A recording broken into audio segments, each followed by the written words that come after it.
Proverbs 19:3. The foolishness of man perverteth his way, and his heart fretteth against the Lord. Men have trouble in life due to their own foolishness, but then they blame God for it. What profane wickedness! He will not live by God's wisdom, for he wants to do things his way. But when the consequences of his foolish choices bite him, he murmurs and blames God for the difficulties. What a miserable, rebellious, ungrateful wretch. God's good to all, and his mercy is available to all. Plus, he offers wisdom to all who want it. Listen to this in Proverbs 8. Doth not wisdom cry, and understanding put forth her voice? She standeth in the top of high places, by the way and the places of the paths.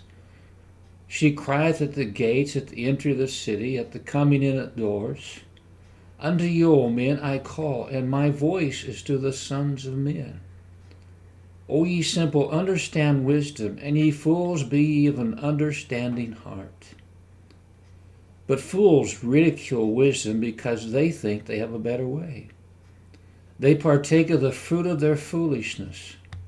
Proverbs 1:29-33 says, For that they hated knowledge, and did not choose the fear of the Lord, they would none of my counsel. They despise all my reproof. Therefore shall they eat of the fruit of their own way, and be filled with their own devices. For the turning away of the simple shall slay them, and the prosperity of fools shall destroy them. But whoso hearkeneth unto me shall dwell safely, and shall be quiet from fear of evil. This proverb is about those that have chosen their own way, and then they fret about it. And the sad part is that this man directs his worry toward God. And that's because God doesn't bless his perverted ways as he thinks he ought. You know, there's 3 prime examples of this in the Bible. Adam sinned against God. And yet when we read in Genesis 3:11-12, he blames God for it. Listen to what it says. And he said, Who told thee that thou wast naked? Hast thou eaten of the tree whereof I commanded thee that thou shouldest not eat? And the man said, The woman whom thou gavest to be with me, she gave me the tree, and I did eat.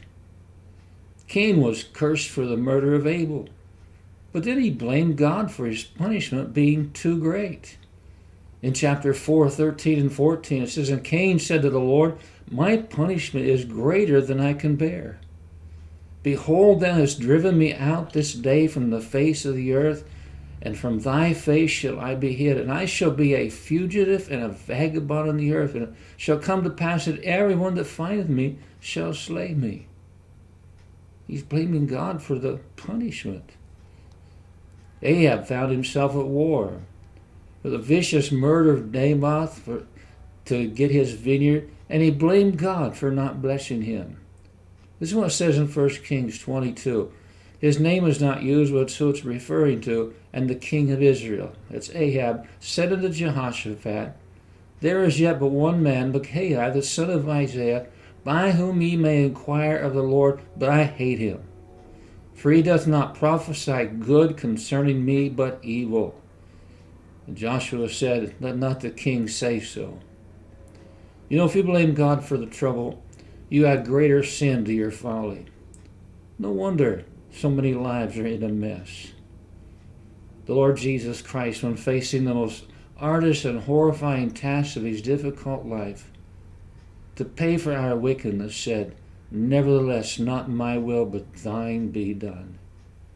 He never perverted God's way, but had to pay for you and I perverting his. And he still did not fret. Blessed is the Lord for giving us the perfect Son of God.